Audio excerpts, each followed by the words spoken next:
que es bajo 5 o 10 kilos, eso es de menor escala. Hola, Como de ¿se escucha? computadores. ¿Se escucha? Esto está algo más amplio, como de baterías de los buses, pero también. Hola, hola. Sí, ágil. Los quiero invitar a que pasen y se sienten No ha sido estudiado, pero supongo que sí. para que empecemos en honor al tiempo con el tema del conversatorio.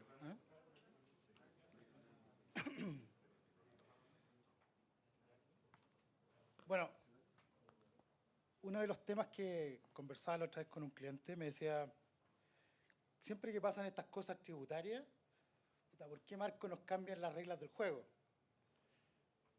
Y yo le decía lo que me decía un profesor a mí, que era que hay dos tipos de personas, los que cuando pasan estos cambios reaccionan y los otros que se anticipan y que han estado viendo cuáles son las oportunidades que se pueden generar.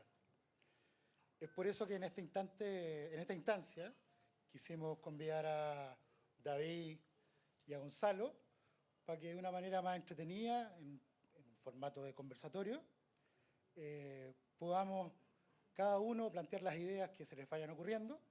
Va a haber un QR acá, adelante, para que a medida que hayan cosas que les puedan generar alguna inquietud y se las quieran plantear alguno de los dos panelistas, puedan hacer sus preguntas. Vamos a tener media hora del conversatorio entre ellos y 15 minutos para respuestas finales, ¿ya? Para las preguntas. Así que, nada, muchas gracias por estar acá. Yo soy Marco Castillo, socio fundador de Vizcaya Capital Chile. Los voy a dejar con Pablo, que es socio de Ancelovich y Truco. Hola.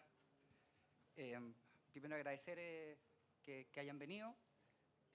Desde Ancelovich y Truco estamos muy contentos de coorganizar este pequeño conversatorio junto con Vizcaya Capital, con quienes venimos trabajando hace un tiempo y estamos muy contentos nosotros desde nuestra área, desde nuestra mirada, digamos, legal y tributaria, y ellos desde su mirada financiera, ¿no? En Ancelovich y Truco nos dedicamos especialmente a temas tributarios. Vemos todo tipo de temas, desde temas más complejos, reorganizaciones hereditarias, pasando por temas más del día a día de las empresas, temas de IVA, renta, contribuciones, patentes, muchos de los temas que se van a conversar hoy día y que tocan esta reforma tributaria, ¿no es cierto? Y con eso los dejo con Verónica, que va a moderar este panel, y de nuevo muchas gracias por venir. Muchas gracias.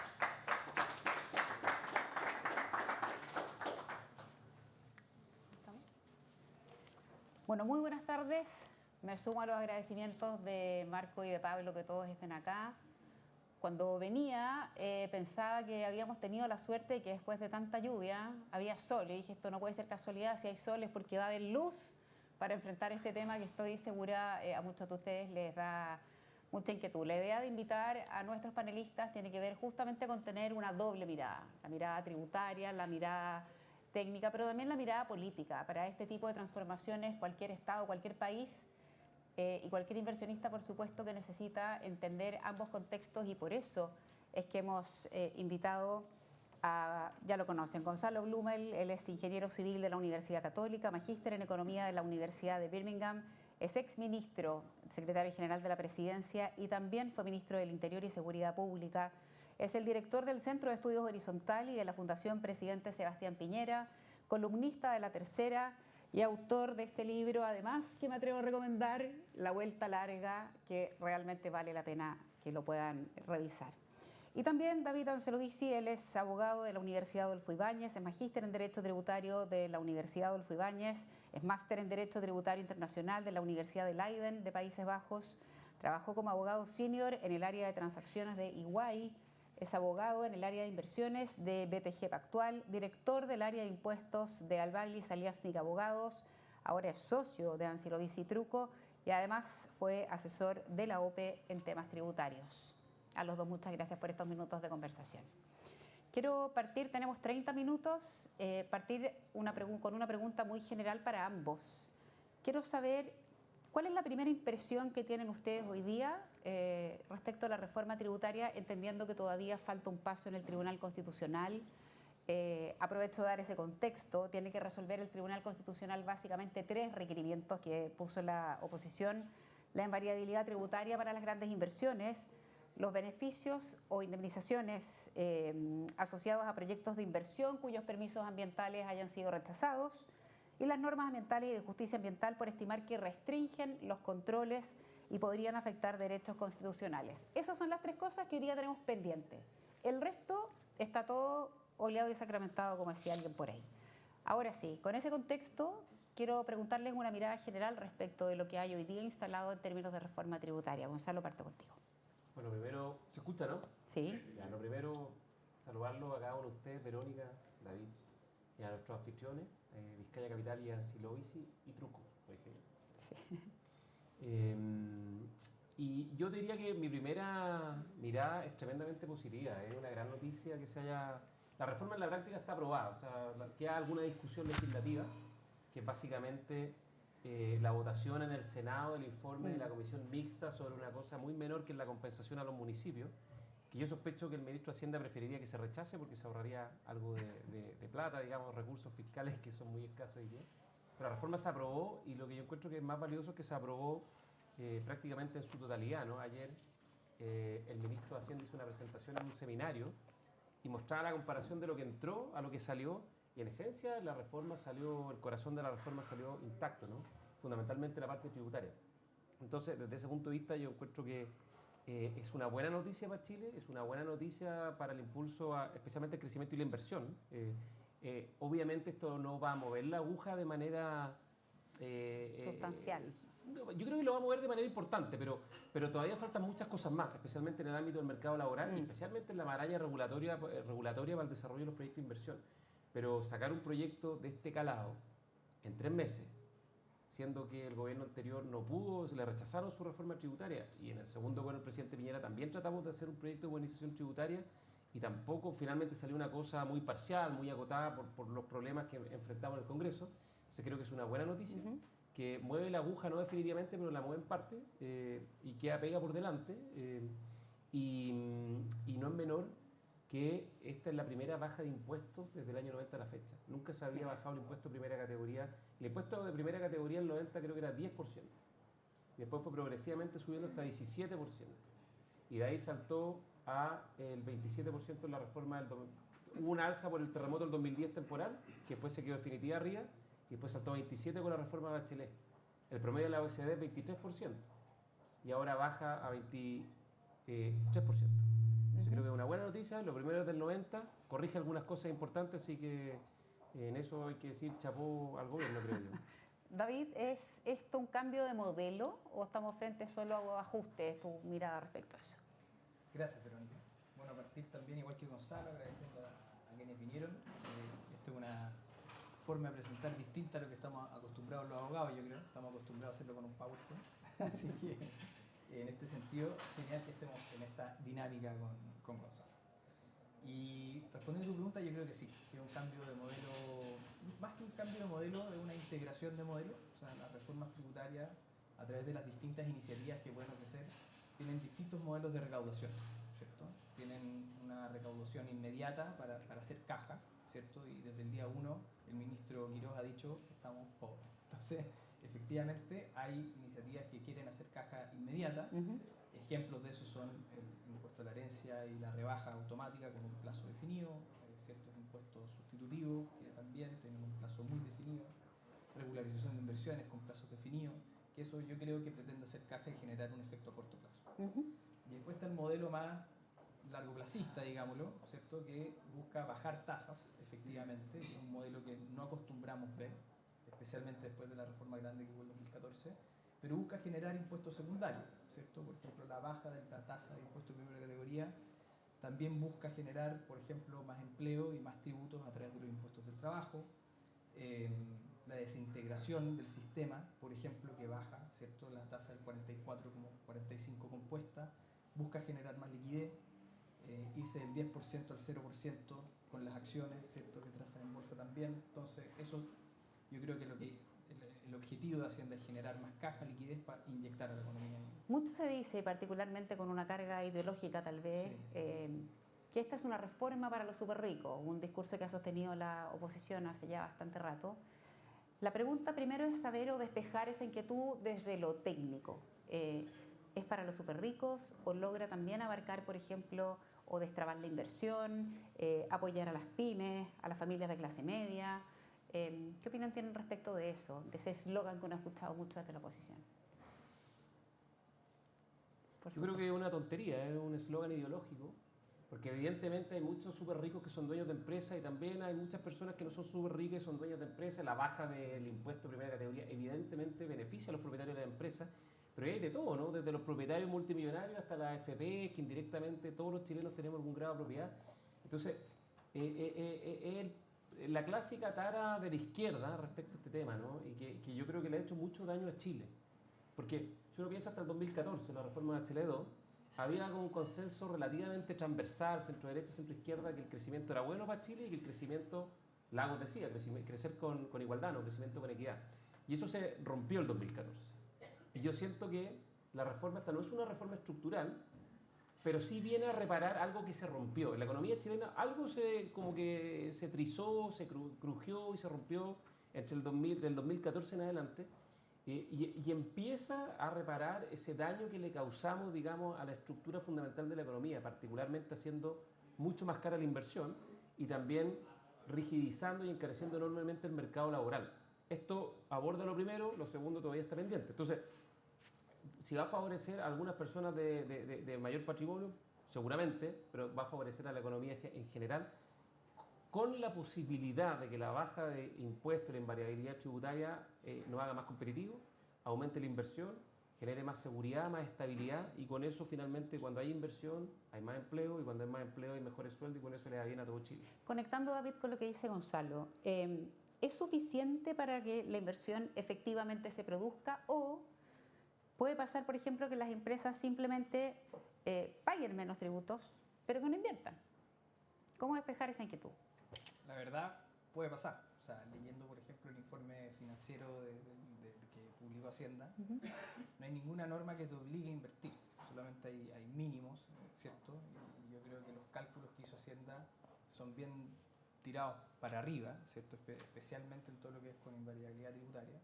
Pero es una apuesta al modelo que, o sea, conversamos al principio, ¿cierto? Hay un modelo que simplemente llega y dice vamos a subir impuestos y busca recaudar y fortalece distintas facultades de fiscalización del Servicio de Impuestos Internos, por ejemplo. Y hay otras que bajan, ¿cierto?, tasas impositivas, buscan liquidez, buscan inversión y buscan ese tipo de iniciativas. Y yo creo que va a generar un efecto positivo. No sé si vamos a llegar a las metas que dice el informe financiero, ¿cierto? Pero yo creo que sí va a generar un efecto positivo. Ahora, respecto de eso, esta reforma ofrece congelar las reglas tributarias para las grandes inversiones. Y aquí hay dos miradas que uno puede hacer. ¿Le da estabilidad al país o te restringe en términos de flexibilidad para adaptarse en un futuro a lo que tenga que ocurrir? Sí. No, yo creo que, a ver, por supuesto que hay menos flexibilidad, ¿cierto? O sea, estamos hablando de invariabilidad tributaria, que yo creo que la conversación sobre la tasa del 1,5, ¿cierto? Es una de las partes de las conversaciones. O sea, lo que te garantiza ese proyecto, la iniciativa tributaria, son varias cosas. O sea, el inversionista extranjero va a poder garantizar muchas otras reglas en cuanto a aranceles, IVA, gastos de organización y puesta en marcha, que son súper importantes para las mineras, regímenes de depreciación, pérdidas tributarias, de arrastre, que eso en realidad a nivel europeo, por ejemplo, no pasa. No existe que las pérdidas de arrastre sean infinitas, ¿cierto? Acá en Chile sí, con una contrarregla que no prescriben, pero igual.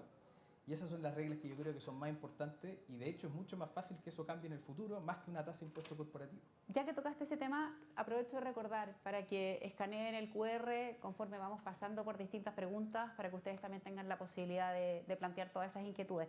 Ya que mencionaste eso de la sobretasa del 1,5, uno se pregunta si eso realmente es suficiente, porque uno podría decir, a ver, que un 1,5 sobre un impuesto que ya está reducido al 23, ¿no compromete, por ejemplo, la capacidad de futuros gobiernos para ajustar una política pública a un costo que es relativamente bajo para las empresas? El 1,5 pareciera así, en lo general, que fue poco. ¿Qué mirada tienen? Ahí quiero darle la pasada. Primero, no sé si todos están familiarizados con el mecanismo de la invariabilidad tributaria. Que no, la invariabilidad tributaria no es algo nuevo en Chile, el DL600 cumplió una función parecida. La invariabilidad que se estableció en este proyecto, porque se cambió durante la tramitación, es que los proyectos de inversión entre 50 y 100 millones de dólares tienen 10 años de invariabilidad. O sea, no se les puede mover la estructura tributaria. Los que tienen entre 100 y 350 millones, 15, y los que están sobre 350, Exacto. 20 años. Y eso, los que toman la de 20 años, tienen que pagar una sobretasa de 1,5 puntos porcentuales del impuesto de primera categoría. O sea, en vez de 23 estarían en 24,5. Uno puede discutir si el modelo, el esquema que se eligió es mejor, no es mejor, es más eficiente, es menos eficiente. A mí me convence poco esta como escala por tamaño del proyecto, ¿no? Pero a mí me parece que es un instrumento completamente válido y que no compromete para nada Perfecto. legislaciones futuras porque ojalá que esto no ocurra, voy a tocar madera, ¿no? Las leyes se pueden derogar por de pronto con otra ley, ninguna ley está escrita en piedra y no se puede modificar. Obviamente eso puede causar dificultades, problemas y sería muy negativo para Chile que alguien intentara hacer algo así, pero no lo compromete para nada. Hay 1.000.000 de mecanismos adicionales, digamos, si futuros gobiernos quieren hacer ajustes, cambios en la legislación tributaria y económica en Chile. Y la pregunta que hay que hacerse es otra. ¿Por qué llegamos a discutir la posibilidad de tener ahora un régimen de invariabilidad? Que no lo teníamos, ¿no? Y que no lo renovamos cuando derogamos el DL600 que existía. Porque en Chile la incertidumbre que se introdujo en los últimos años es muy fuerte. Cada gobierno estaba planteando una reforma tributaria en el momento de asumir. ¿El DL600 del año 74, más o menos? Exactamente. Entonces, cuando tú haces un proyecto y vas a hacer un project finance, vas a un banco a pedir la plata, te decir, bueno, muéstrame cuáles son los supuestos de su modelo, cuál es la tasa de impuestos, cuánto va a vender, cuál es su proyección de demanda. Y si tú no eres capaz, si en el fondo el que te va a financiar no es capaz de ver que estos supuestos son estables en el largo plazo, bueno, simplemente no te van a financiar. Y ese es el efecto que está produciendo y ese es el valor que tiene establecer esta regla. Y me parece bien que se haya establecido un mecanismo de que si yo tomo un seguro, pago más por ese seguro. Perfecto. David, ¿compartes eso o tienes una mirada distinta? No, sí, 100%. Yo creo que la única manera de calcular si efectivamente el costo corresponde o no es si el día de mañana nuevamente se incrementa el impuesto de primera categoría. Y la verdad es que eso, como hemos visto, ¿cierto? No tiene asidero.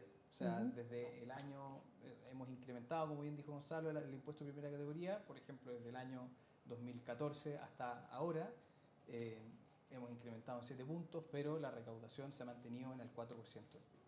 Hemos sido mucho menos competitivos. Hemos caído, por ejemplo, desde el ranking de la OCDE en índice de competitividad, pasamos del puesto número 5 al puesto número 38, ¿cierto? O sea, en verdad nos afecta y en verdad subir el impuesto de primera categoría no hace sentido, pero a mi juicio esa sería la única manera de efectivamente ver el costo de contrarrestar ese 1,5. Al principio comentamos que toda reforma tributaria, toda ley o toda normativa que tiene que ver con lo económico, lo técnico, tiene una pata política que es fundamental. Y ahí quiero entrar un poco en la experiencia que tiene Gonzalo, que es hablar de la legitimidad. Y cuando digo legitimidad, todos supimos que para muchos artículos de esta ley el gobierno, si bien es cierto, sí, salió muy rápido en 3 meses, bien histórico el proceso, pero hubo cosas que sí tuvo que ir, como decimos los periodistas, a pirquinear porque o no estaban tan convencidos o había gente que derechamente estaba ofreciendo o necesitaba negociar y pedir cosas a cambio. Dicho eso, ¿qué tan distinto sería el escenario si esto hubiera sido negociado con la oposición y que esto se hubiese aprobado por grandes mayorías y que no estuviera hoy día sujeto a este partido bisagra, que es el partido de la gente, que finalmente fue uno de los que pudo darse, a mi gusto justo, algunos gustos personales? ¿Qué cambia eso? Eso es lo ideal, haber tenido un acuerdo amplio, pero en la política yo creo que lo que impera, lo que prima es la realidad. Siempre en política ha habido como 2 tipos de posiciones, los que en realidad quieren marcar una posición más allá del resultado y los que creemos, yo me sumo a ese grupo, que finalmente uno tiene que cumplir aquello que comprometió y tiene que negociar y buscar acuerdos, obviamente con ciertos límites, no el acuerdo por el acuerdo, sino el acuerdo para cumplir lo que uno comprometió. Y esta es una promesa fundamental. El gobierno tenía 2 promesas, la económica y la de seguridad. La de seguridad partió muy débil y es muy difícil cambiar la tendencia. Aquí hay que reconocer que el gobierno partió con el acelerador a fondo y logró una cuestión bien impresionante que es sacar esta reforma que es súper importante. Ahora, ¿había agua en la piscina para lograr un acuerdo más amplio? Yo creo que no. Todos vimos lo que pasó, por ejemplo, en el Senado, cuando la senadora Paulina Bodanovich, presidenta del Partido Socialista, quiso negociar, se le para al lado la senadora Chicardini y le empieza a hacer bullying, digamos, le empieza frente a todas las cámaras, frente a todo Chile, es una cosa impresionante su presidenta de partido, ¿no? Y en el PPD salieron 3 senadores del PPD con el gobierno a ratificar un acuerdo que habían alcanzado y también el bullying y el maltrato que sufrieron fue impresionante, se tuvieron que echar para atrás. Entonces, La pregunta es, ¿había posibilidades de llegar a un acuerdo más amplio? Yo creo que no. Yo creo que el problema que tiene en Chile la centroizquierda es el mismo que hubo en el gobierno anterior, es el mismo que hubo en la fallida convención constitucional, es el mismo que hubo en el segundo gobierno del presidente Piñera y también el mismo que hubo en el primer gobierno del presidente Piñera. La centroizquierda está con síndrome de Estocolmo hace 10, 15 años, del Frente Amplio particularmente y también del Partido Comunista. Y no hacen nada si es que el Frente Amplio y el Partido Comunista no les dan el visto bueno. Y ellos nunca van a dar el visto bueno a llegar a acuerdos con la derecha. Entonces, la verdad, el gobierno hizo lo que tenía que hacer, fue pragmático, además que conozco muy bien a los dos conductores políticos, el ministro del Interior, Alvarado, Sí. el ministro de la SECPRES, Pepe García, son políticos muy sagaces, de mucha trayectoria, hicieron lo que tenían que hacer, conseguir los votos para que el proyecto del ministro Quiroga se pudiera aprobar. Depender del PDG, obviamente, es terrible. La pregunta es, ¿hay alternativa? Lamentablemente me parece que no. Ojalá que esto cambie, que la centroizquierda haga la reflexión que corresponda y que tenga un poquito más de madurez política y que dejen de estar secuestrados por la izquierda radical, que yo creo que a esta altura es poco y nada lo que tiene que ofrecer a cambio. David, ¿cuánta incertidumbre le pone este tipo de situaciones que, como explica Gonzalo, fue lo que pudo ser? Claro, el ideal no se alcanzó, pero era lo que había y con lo que había que salir. ¿Qué riesgo le pone esa situación a la estabilidad tributaria y sobre todo pensando que, claro, un partido bisagra tenga la llave de reformas estructurales? ¿Eso le da mucha incertidumbre al mercado? O sea, depende. Yo creo que depende. O sea, yo creo que un buen ejemplo, por ejemplo, es lo que está pasando en el Tribunal Constitucional ahora sobre la invariabilidad, ¿cierto? Y uno lo puede mirar desde dos formas. Está, por supuesto, el inversionista que esta descoordinación, digámoslo, estas peleas, obviamente generan cierta desconfianza en la inversión y genera un efecto directo en la inversión. Y también está el inversionista que un poquito más informado llega a decir, bueno, acá obviamente el próximo gobierno va a buscar subir el impuesto corporativo, obviamente, ¿cierto? Entonces yo me quiero asegurar mi invariabilidad tributaria y se la juega por firmar el contrato con el Estado. ¿Ah? Por eso yo creo que el efecto puede ir para ambos lados, para bien o para mal, pero yo creo que si le sale mal en el Tribunal Constitucional, siguiendo con ese ejemplo, puede jugar a favor. Perdón, pero solo un comentario. Sí, por supuesto. Yo no me queda tan claro que un próximo gobierno vaya a querer subir la tasa de impuestos de Aunque sea primera categoría. izquierda. Claro, porque sigue siendo alta. Sí, 23, 24%, el promedio de la OECD es 23%. Y la gente, yo creo que cambió el clima de opinión respecto a la importancia del crecimiento del desempleo. Llevamos 3 años con desempleo sobre 8%. 3 años. Hoy día los niveles de empleo todavía no se recuperan a los niveles prepandemia. Hoy día el costo de vida es altísimo. El crecimiento real de los sueldos es la mitad de lo que era. La inversión se desplomó, el crecimiento está plano. O sea, cambió el clima de opinión. Ahora, si la reforma, por supuesto, no da resultado y seguimos creciendo al 2%, obviamente hay más riesgo. Pero si la reforma da algún resultado, yo creo que va a ser difícil instalar un discurso donde estrujar a las empresas tras del impuesto de categoría tan elevado que teníamos sea políticamente tan atractivo. Quiero partir o recoger un tema del que hablaste, Gonzalo, hace unos minutos y tiene que ver con que ¿es suficiente solamente la reforma tributaria para que de verdad el país despegue y empiece a andar? Hablaste de la permisología, los plazos de los permisos de evaluación ambiental se duplicaron en la última década y me gustaría ahondar con ustedes en ese punto. O sea, la reforma tributaria no es la única llave que permite abrir la puerta para poder salir y empezar a crecer. ¿Qué consideran fundamental, además de lo que hemos hablado, para ver la luz? Oye, primero un dato. ¿De qué estamos hablando cuando hablamos del impacto de la reforma tributaria? Hay estudios, en Chile hay uno del exministro Larraín con Rodrigo Cerda, bueno, los dos exministros de Hacienda y otro Rodrigo Vergara, expresidente del Banco Central, que estudiaron el impacto de las tasas de impuestos en el crecimiento de la economía. Raya para la suma, lo que se estima a partir de esos estudios y otros estudios, hay unos que lo ponen en duda, el crecimiento potencial de la economía podría aumentar entre 0,1 y 0,3 puntos porcentuales, hoy día 2%. El año 2013 era sobre 4%.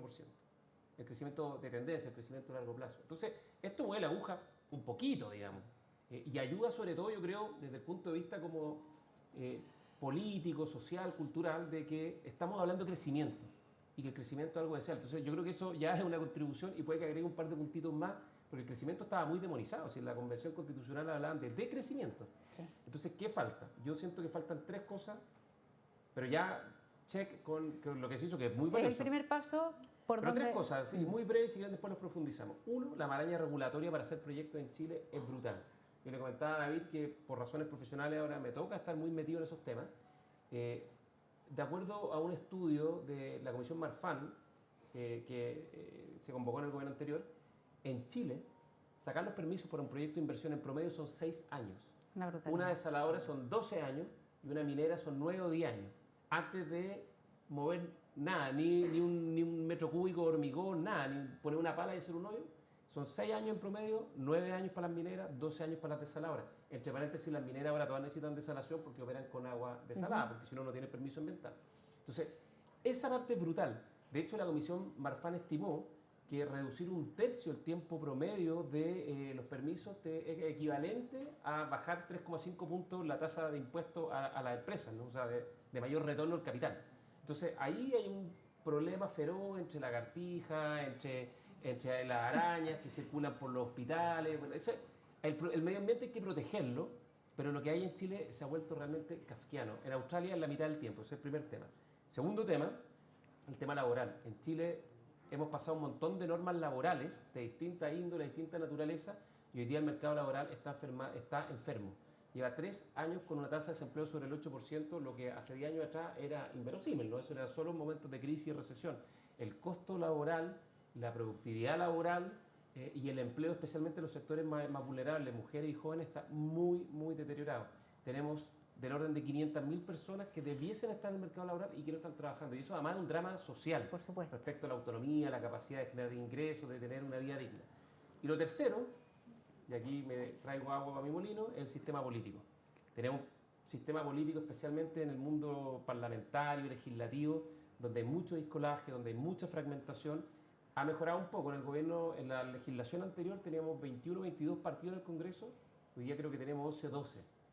Igual somos el país con más partidos representados en el Congreso de los países de la OECD, creo que salvo Israel y Holanda, Países Bajos, perdón. Entonces, raya para la suma, si la política no es capaz de funcionar mejor y dar mejores respuestas y no dar el espectáculo que vemos hoy día, también ese es un problema respecto a lo que decía David, estabilidad, certidumbre, mediano y largo plazo. David.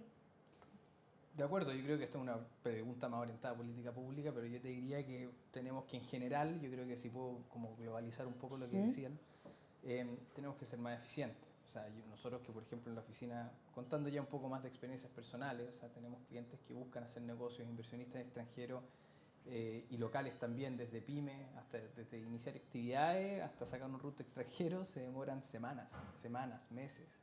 Y por puras trabas regulatorias, por puras trabas del funcionario del servicio, hay poca certeza. ¿Se ve voluntad para cambiar esto? Porque yo creo que todos están más o menos claros en ese diagnóstico. El tema es que uno dice, bueno, ¿por dónde partir para darle vueltas a tuerca y evitar y ser una contribución, además de una reforma, a que el país se destrabe? ¿Ven voluntad? Yo ahí, así como hemos hablado bien de la parte económica, yo siento que ahí ha faltado un poquito de impulso. O sea, en el fondo, en reforma al Estado, reforma del empleo público, eso es clave. O sea, el sistema político y reforma del Estado es una cuestión fundamental. Hasta ahora no se ha visto nada. En temas laborales algo se ha anunciado, pero todavía no hay nada muy concreto. Hay anuncios de reformas que vendrían. Y en materia permisológica, la mega reforma traía algunas cosas, pero a mi juicio no van a mover nada la aguja. Esta expectativa que te reembolsen lo que gastaste para obtener tu RCA, no creo que ningún inversionista está pensando en eso respecto a... Está bien, si eso pasa...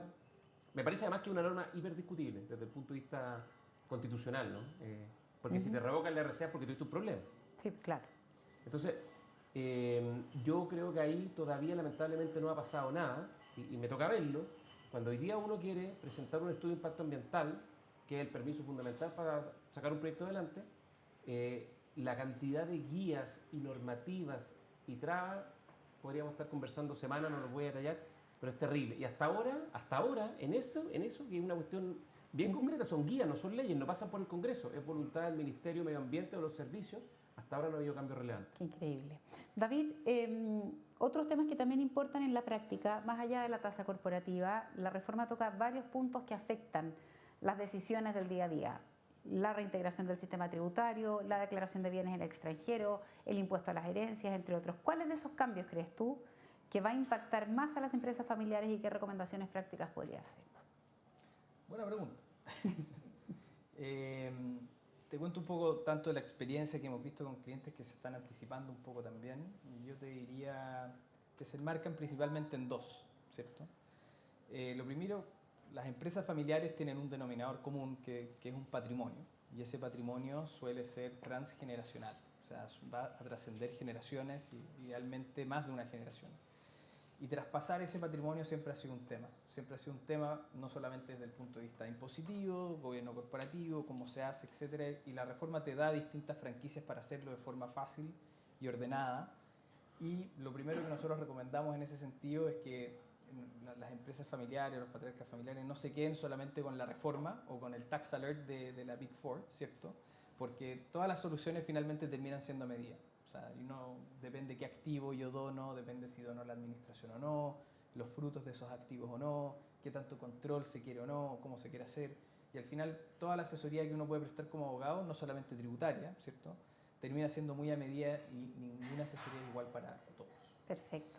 Y como segundo, yo creo que en un corto plazo, una de estas medidas que se generan más cortoplacistas, ¿cierto?, hay muchas medidas para como limpiar la casa y reorganizarse, para limpiar un poco lo que quedó dando vuelta de la reforma del 2014. Hay muchos registros que uno los puede limpiar y te dan muchas facilidades para, capaz la palabra reorganización no es la correcta, pero sí, por ejemplo, declarar algunos fondos que uno tenía afuera y no lo hizo a tiempo, o los que tienen fondos declarados, también existen ciertas franquicias para anticipar impuestos. Y más que nada, con las deudas de tesorería, etcétera, también existen muchas facilidades para ordenar la casa también. Y en ese sentido también, un sentido de orden que te va a permitir vivir más tranquilo, capaz. De todas maneras, vamos a poner, si es posible, el QR después para que vayan escaneándolo nuevamente, porque me quedan las últimas 2 preguntas, se nos ha pasado volando el tiempo, vamos a llegar a la media hora. Y para ir cerrando, al menos de mi parte, quería preguntarles, en términos de plazos, con todo el diagnóstico que han hecho y la mirada tributaria, la mirada política también, esto no se va a arreglar de un día para otro. Por lo tanto, si uno pudiera tener una ventana en el tiempo aproximada, ¿en cuánto tiempo deberíamos empezar a ver resultados concretos en términos de empleo, en términos de inversión? Que la aguja, como dijo Gonzalo, efectivamente mucho, poco, pero que se mueva y se mueva hacia arriba. ¿Tienen alguna expectativa o posibilidad de dar una proyección en términos de tiempo? Es difícil hacer una proyección porque, el ministro de Hacienda dijo hace algunos días atrás o semanas atrás de que estamos como en el piso, digamos, y que hacia la primavera esto debe empezar a mejorar. Y uno pensaría que, por ejemplo, el IVA a la construcción, que es un año de franquicia.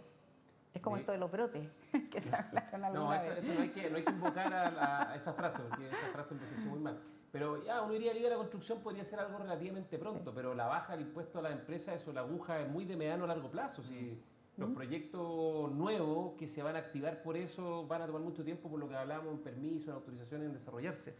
Y yo además siento, y ahí hay un tema, hay un problema, que hoy día el problema, es cierto que la parte económica estábamos, digamos, con un problema de fatiga material en la economía, pero hoy día también hay un problema de confianza. No sé si vieron hoy día en la prensa, apareció una encuesta que publica ICARE con la Universidad Adolfo Ibáñez de confianza empresarial, un índice de confianza empresarial.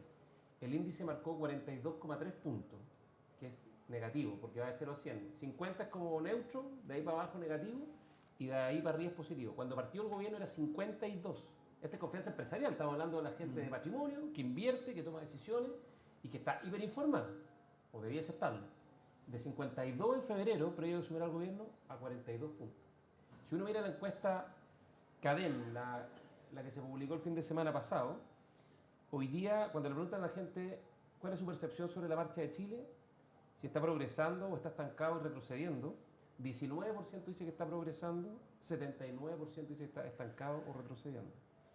Respecto al optimismo sobre el futuro de Chile, 40% optimista, 58% es pesimista. Y este dato es el más terrible y no quiero invocar los malos espíritus. No, por favor. Pero cuando se evalúa, es que es una serie larga que tiene también la encuesta acá, cuando se le pregunta a la gente por cómo evalúa la economía familiar, su economía personal y familiar, el 45% dice buena o muy buena y el 52% dice mala o muy mala. Entonces me decía, mi timota más o menos.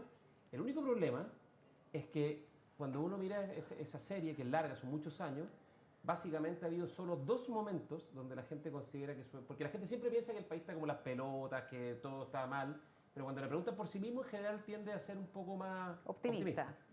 El problema es que esta pregunta solo ha tenido 2 momentos que la gente ha considerado que su situación personal y familiar es más mala que buena. Los que dicen que es mala son más que los que dicen que es buena. Uno fue durante la fallida primera convención constitucional, Sí. el mamarracho constitucional, como muchos dicen, y la otra fue durante el estallido. El resto del tiempo siempre ha sido más gente evaluando positivamente su situación personal y familiar que la gente que dice que es negativa. Entonces, hay un problema de confianza y yo creo que el gobierno tiene que trabajar muchísimo en estabilizar las confianzas. Y las confianzas se estabilizan en la medida que las personas perciben que se está haciendo la pega correcta, pero más que esa pega es para mediano y largo plazo. Como decía David, que se percibe que a la vuelta de la esquina esta cuestión no va a volver a cambiar y que apenas cambie el viento, el barco va a partir por otro rumbo. Ahí hay un problema que es bien importante. David. No, me cuelgo un poco de algo que se dijo, ¿cierto? Que también yo creo que hay un problema de fuente de información, en qué confiar, porque yo también vi ese índice del IMSE, del índice de la confianza del sector empresarial, y efectivamente bajo 50 es terrible, ¿cierto? Hace mucho tiempo que no pasaba, pero también uno ve los índices de inversión extranjera directa y las distintas fuentes te dicen que van creciendo. Por ejemplo, o sea, te dice que efectivamente creo que era octubre del año 2025 iban un 14% más arriba del año pasado y se llegó a la meta en diciembre del año 2025 cumpliendo la meta en un 130% de inversión extranjera directa. Pero al mismo tiempo sale el gobierno y dijo, bueno, mira quién puso la meta, ¿cierto? Sí. O sea, que está ¿Quién súper puso la cuestionado. música ahí? Tal Claro, cual. quién puso la música ahí. Entonces también no solamente un tema de información, un tema de confianza, sino que también un tema de fuente que uno ya no sabe a quién creerle también, ¿cierto? Porque ya hay un tema de, como bien dijiste tú en un principio, las peleas entre los partidos políticos, etcétera, ya uno no sabe qué hacer. Y sobre tu pregunta en particular, creo que la reforma es súper aventurada. La reforma tiene un costo muy alto, ¿cierto? Que de hecho el mismo informe busca que se va a equiparar en costo y se va a pagar solo el año 2035 y pretende financiarla con la invariabilidad tributaria, que es justamente lo que está más cuestionado ahora, ¿cierto? No sabemos qué va a pasar. De hecho, la reforma habla mucho del costo de las bajas de las tasas de impuestos y lo que espera recaudar, pero no habla del costo de la invariabilidad tributaria, solamente dice que va a recaudar una enormidad para financiar lo que está perdiendo, ¿cierto?, a través de estas bajas de tasas de impuesto corporativo, del 10% y qué sé yo. Veremos qué pasa. Ojalá sea así, ¿cierto? Hay mucha información sobre qué se recaudó del 74 al 2015, que fue la fecha entre que estuvo vigente el DL600, y hay mucho estudio de comparación de qué podría pasar, recaudamos 100.000 millones de dólares, etc. Pero las condiciones también eran otras. Pero las condiciones las eran del otras, la país. economía era otra, y si no llegamos a esa meta, tendremos que ver. Esta es la última pregunta de mi parte, ya estamos recibiendo las preguntas de nuestra audiencia. Pensando ahora entre los 10 y los 20 años, ¿qué tipo de sistema tributario, más allá de estos ajustes, más allá de todo lo que se ha hecho, un sistema tributario que sea eficiente, qué necesita Chile para crecer y al mismo tiempo para financiar las necesidades sociales que cada vez van a ser más? Y eso es un hecho de la causa. ¿Qué sistema tributario se imagina puede ser el más cercano a lo perfecto, entendiendo que ninguno va a ser así? ¿Cómo se lo imaginan? Bueno, no soy especialista tributario, así que ahí David podrá hablar mucho más, pero yo pensaría que sobre todo uno que sea predecible, estable, que se pueda visualizar, digamos, cómo va a desenvolverse la empresa en términos de estructura tributaria a lo largo del tiempo, ¿no? Eso es lo primero. Y lo segundo es que ojalá no sea un sistema tributario lo más flat posible, o sea, que no tenga Fácil. forados, que no tenga flecos, base amplia, que no tenga prebendas particulares para uno u otro sector. A mí, por ejemplo, para ser bien sincero, no me gustó el crédito tributario a un sector determinado de la economía, los servicios Exportación. de exportación, que tienen un crédito tributario, creo que 15% de crédito al empleo, ¿no? O por ejemplo también el beneficio del DFL2 a la tercera propiedad, que es una muy buena noticia para los inversionistas, que la tasa, los arriendos ya no pagan el lugar complementario, sino que pagan una tasa del 5%. Pero ¿por qué un sector? Sí, claro. En general, lo mejor, perfecto bajar la tasa primera categoría, pareja para todos, Regla, pareja. para las pymes, para los medianos, para los grandes, para todos, que ojalá la base sea ampliamente extendida y que genere la mayor transversalidad posible, porque efectivamente si en la próxima elección presidencial, el 2029, viene la coalición A, B o C y plantea volver a subir los impuestos, echar abajo la invariabilidad y retrotraer todo lo andado, vamos a seguir a los tumbos. Tal cual. Solo un dato para que calibremos bien el impacto del problema que tenemos. En los primeros 13 años de este siglo, la economía chilena creció al 4,5%. En los siguientes 13 años creció 2%, cayó a menos de la mitad. La inversión, es decir, la creación de nuevo capital, creció casi al 9% en los primeros 13 años de este siglo.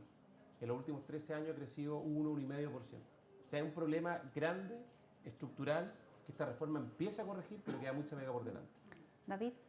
Bueno, decir que respondiste como un tributarista. Bueno, dos cosas. Cuando me tocó trabajar, asesorar un poco en este tema de la OPE, ¿cierto? Y las pocas conversaciones que tuve con el equipo tributario, todo legislador busca un concepto, que es la certeza, ¿cierto? Que es la certeza tributaria. Y eso abarca muchas cosas, desde la norma de carácter general, la antilusiva, a qué va a pasar el día de mañana, la invariabilidad, etcétera, y nadie le achunta eso, porque finalmente el inversionista busca certeza y eso te ayuda a ser más competitivo, ¿cierto? Y si eso no resulta, si no llegamos a la meta del 2035 de financiamiento de los costos, ¿cierto?, de esta reforma, yo te diría que estoy de acuerdo con Gonzalo. Si uno, por ejemplo, mira la normativa tributaria en Europa, todo depende de una normativa bastante más general de la Comisión Europea y las normas las leyes son de 5 páginas. Hay renta y sobre la renta se paga este impuesto, persona natural, persona jurídica, punto. O sea, no hay mucho más, Es bastante más no hay simple. excepciones, no hay franquicia que abre espacios de duda, etc. Si nosotros necesariamente tenemos que entrar en un espacio de recaudación con una población que envejece, con un gasto que crece, etc., yo creo que una respuesta sería más por ahí, certeza acompañada de las empresas. Les voy a comentar las preguntas que nos han llegado.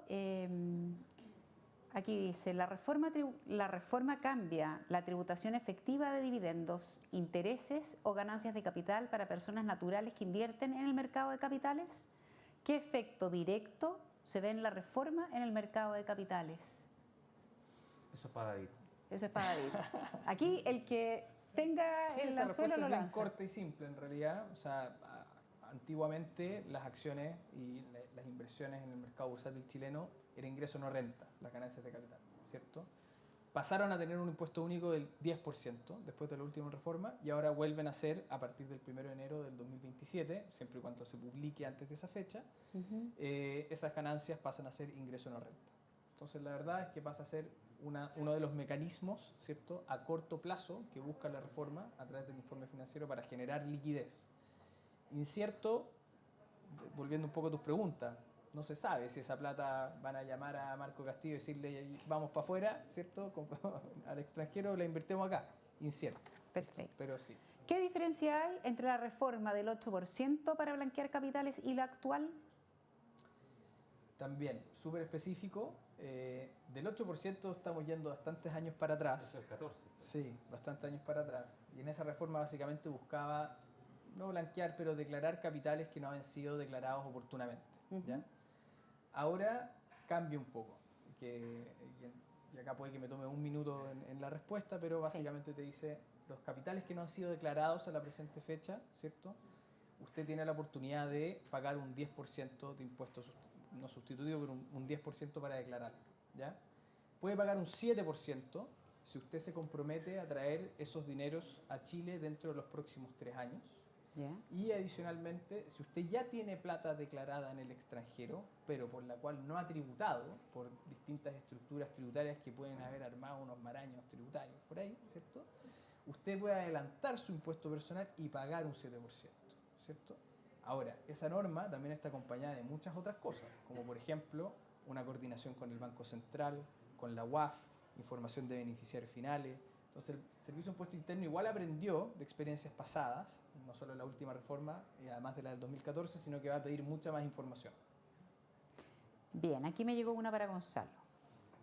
¿Cuál es tu diagnóstico de por qué un partido relativamente pequeño en términos electorales, como el Partido Comunista, que debe representar cerca del 5% del electorado, logra marcar constantemente la pauta de la política nacional y ejercer una influencia muy superior a su peso real en votos.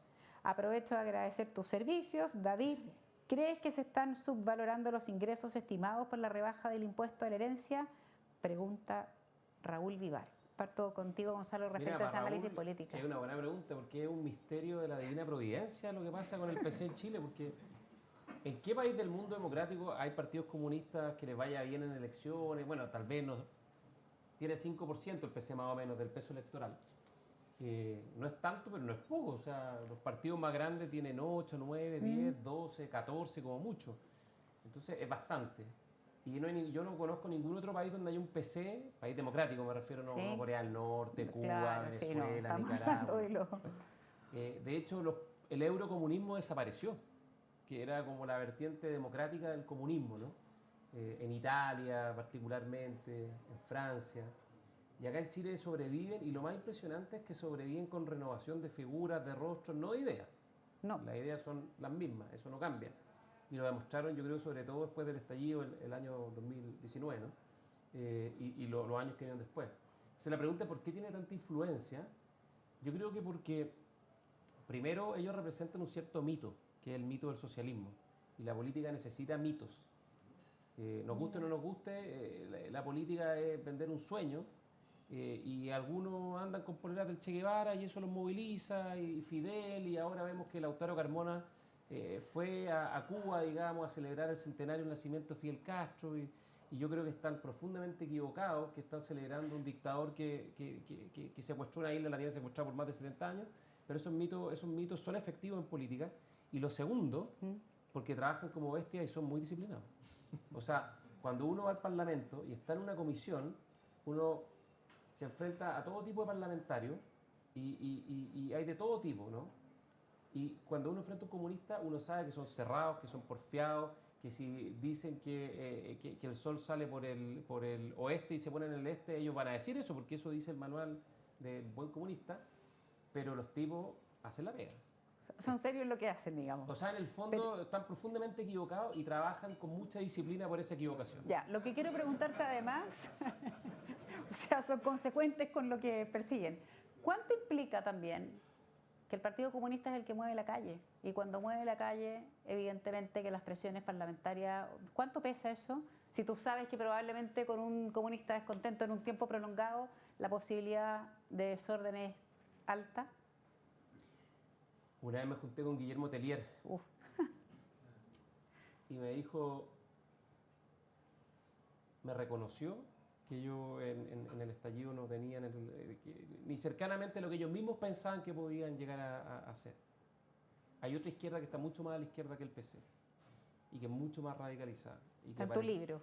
Y que apareció con mucha fuerza en los tiempos del estallido. El PC obviamente le encanta girar la calle, pero no es solo el PC, eso es lo que quiero decir. Bueno, Gabriel Boric, en el libro tú comentas, sin ser comunista, Gabriel Boric, que cuando él te llama por teléfono dice, esto aquí no estamos nosotros, aquí Claro. hay algo más heavy, como dijo él. Claro, entonces el PC sí le gusta agitar la calle y va a intentar agitar la calle, pero no es solo el PC, es más que el PC en primer lugar, y en segundo lugar, para que la calle se agite, obviamente tiene que haber circunstancias, condiciones, tiene que haber algo, digamos, que lo organice, pero también tiene que haber algo que permita que aquello pase, ¿no? Yo creo que en la medida que el gobierno haga la pega, que mejore las condiciones sociales y económicas de las personas y que sigamos protegiendo nuestras instituciones, a los carabineros, que encuentro que se ha avanzado harto en eso, ley Nain Retamal y otras cosas más. Yo creo que esos riesgos quedan un poco de lado, pero efectivamente el PC va a seguir, lleva 100 años intentando promover la revolución y los próximos 100 años va a seguir intentándolo y ojalá le vaya muy mal. David, ¿crees que se está subvalorando los ingresos estimados por la rebaja del impuesto a la herencia? Si se están subvalorando, o sea, a ver, tratando de responder esa pregunta, capaz no la entendí bien, pero yo creo que lo que pasa hoy día, ¿cierto? Y lo que está tratando de buscar la rebaja del impuesto a la herencia, no solamente es dar una franquicia para generar caja, ¿cierto? Sino que también es incentivar a que los patrimonios, en su transferencia patrimonial, planifiquen menos, exista menos elusión, ¿cierto? Existan menos transferencias patrimoniales, ¿cierto? De manera elusiva, de manera que no esté acorde a la ley. Quieren incentivar el pago de manera más transparente y yo creo que eso sí se está logrando. Pregunta de Ángel, ¿cómo funcionará la reintegración en la práctica? ¿Tendremos que esperar hasta el 2029? Mira, ahí me agarro de las palabras que hace muy poco, ¿cierto?, citaron al coordinador de política tributaria de Hacienda, Sebastián Baleona, que también lo conozco harto, y respecto a esa misma pregunta dijo, espero que el Servicio de Impuesto Interno publique rápidamente las circulares y las resoluciones, porque no está tan claro todavía. Perfecto. Ahora, la tabla de la reintegración parte antes. No, la tabla sí, pero la mecánica de cómo se hace, porque también es todo gradual también, o sea, el crédito también se va a ir restituyendo de a poco, no es algo tan fácil. Pero hay un mandato legal y ahí yo creo que Quiró Sí. sí que los va a chicotear para que saquen a tiempo. En eso yo creo que Quiró es Efectivo. el mejor. Sí. Perfecto. ¿Qué franquicias tributarias transitorias creen que tendrá mayor aplicación práctica? ¿Isfood, rebaja de IVA, la venta de viviendas, repatriación de capitales, 50% de las donaciones? Pero sin lugar a duda la última. ¿La última? La 50% de las donaciones. 50% de las donaciones. Sí, ¿Por eso qué? va. Yo creo que primero descartemos las otras, ¿cierto? O sea, la repatriación de capitales en la última reforma recaudó infinitamente menos de lo que se esperaba y los impuestos sustitutivos de respecto de algunos registros no tienen tasas tan altas y tampoco motiva tanto al contribuyente a hacerlo. O sea, ya lo hicieron en el pasado, ¿cierto? Ujú. Y yo creo que el ánimo que tienen los contribuyentes de traspasar patrimonio en vida ahora, sea mediano, grande, mediano, chico, es muy grande. O sea, yo lo estoy viendo en la industria, etcétera. Tenemos, a nivel de oficina, por ejemplo, tenemos muchas cosas paradas porque el ánimo de ahorrarse una asesoría tributaria compleja versus pagar un 50% menos, ¿cierto? Prefieren hacerlo las cosas bien desde un principio y descansar. Perfecto. Ya cumplimos en el tiempo, eso nos pone muy contentos porque fuimos como un relojito suizo en los 45-50 minutos que teníamos de conversación. Me gustaría darles un minuto a cada uno para cerrar la conversación, entregar alguna idea, algún mensaje, cerrar con lo que todos nos deberíamos ir una vez que salgamos del salón. ¿Dispara usted o disparo yo? Adelante, David. No, a ver, en general, primero agradecer, ¿cierto? Agradecer a todos los que vinieron, fue genial, muy linda iniciativa, a los clientes de la oficina, a clientes de Vizcaya, un agrado trabajar con Vizcaya siempre, así que eso también muy bueno. Y sobre este tema en particular, Gonzalo, también nos hemos compartido antes, así que... Y sobre la reforma, bueno, yo te diría que, volviendo a la primera pregunta, el modelo de recaudación inmediata yo creo que va a generar mucha noticia, mucho trabajo, mucho movimiento a nivel general. Pero yo estoy muy expectante a ver qué va a pasar en el mediano plazo. O sea, yo no sé si el costo que implica esta reforma tributaria va a ser compensado por las distintas formas de recaudación, ya sea indirectas, que están tratando de hacer a través de impuestos secundarios, o a través de uno de los 4 pilares, ¿cierto? O los 4 pilares que dice el mismo informe, que uno de esos es permisología, invariabilidad tributaria, etc. Así que estaremos por verlo. De acuerdo. Gonzalo. Bueno, junto con agradecer la invitación y valorar esta instancia, creo que es súper bueno que como este hibridaje, ¿no?, entre discusión como económico, tributaria y política. A lo primero es una buena noticia la aprobación de la reforma, eso es indiscutible. Necesitamos romper el status quo. O sea, el país en esto está hace mucho tiempo parado y si, como decía Einstein, seguimos haciendo lo mismo, los resultados van a ser los mismos. Entonces, por lo menos aquí estamos intentando hacer algo distinto y será mucho, será poco, pero yo creo que algo va a ayudar, eso de todas maneras, y cambia el ambiente también, y eso es importante. O sea, las palabras y los conceptos son relevantes, son influyentes y desencadenan cosas. Entonces, eso yo encuentro que ya es muy valioso. Pero obviamente falta mucho más para que la aguja se mueva de manera más significativa. Y entonces la pregunta es, bueno, ¿y qué viene? Que es un poco la pregunta que yo creo que todos se hacen. Lo vamos a ver en los próximos días y semanas respecto a la actitud que toma el gobierno. Si el gobierno dice, bueno, ya, cumplí mi programa, esto es, no creo que pase tanto. Y además, los segundos años de los gobiernos, hace muchos gobiernos son siempre los más malos. a Bachelet le tocó el Transantiago, Tal cual. a nosotros nos tocaron en Piñera 1, yo trabajé ahí, las movilizaciones de los estudiantes, Hidroaicén, y un montón de conflictos. Ni hablar el segundo gobierno del presidente Piñera, nos tocó el estallido. Boric enfrentó un montón de problemas, Bachelet 2 se le vino abajo con el caso Cabal, o sea, los segundos años son difíciles. Esta ventana de luna de miel es muy corta. A este gobierno la luna de miel le duró 4 semanas. 4 semanas, a ver, lo noté. 4 semanas. A Boric le duró 8. Piñera 2, 6 meses. O sea, cada vez es más difícil la política. Y cuando es más difícil que este es un barco, el país que a propósito de la Odisea, ¿no? Que navega en mares turbulentos. Entonces, el rol del gobierno es darle un rumbo y tratar de que la agua, ojalá, esté lo más aplacadas posible, y eso depende de que el país le vaya bien y que este barco navegue bien. Entonces, de lo que pase, no solo con esta reforma, sino de la actitud de seguir adelante con otros temas que son relevantes, que son los que comentamos, yo creo que de eso va a depender mucho el futuro en el mediano plazo. Pero yo creo que hay que ser optimista, porque cualquier otra cosa no sirve mucho. Así que en términos meteorológicos yo veo que está nublado, pero tirando para parcial. Ya. Y que no nos llueva como nos llovió hace un par de semanas. El sol, yo creo que algo va a Hoy día hubo sol, ¿viste? Yo Hoy día dije hubo al sol, principio, sí. partimos con sol hoy día, eso que sea un buen augurio para lo que viene. Gonzalo, David, muchas gracias por venir. Gracias a Vizcaya, al estudio de David, a Anceluisi por esta oportunidad. A ustedes invitados también a que se queden, que puedan compartir un rato, y despedimos a nuestros panelistas con un fuerte aplauso. Muchas gracias. Gracias, Gonzalo.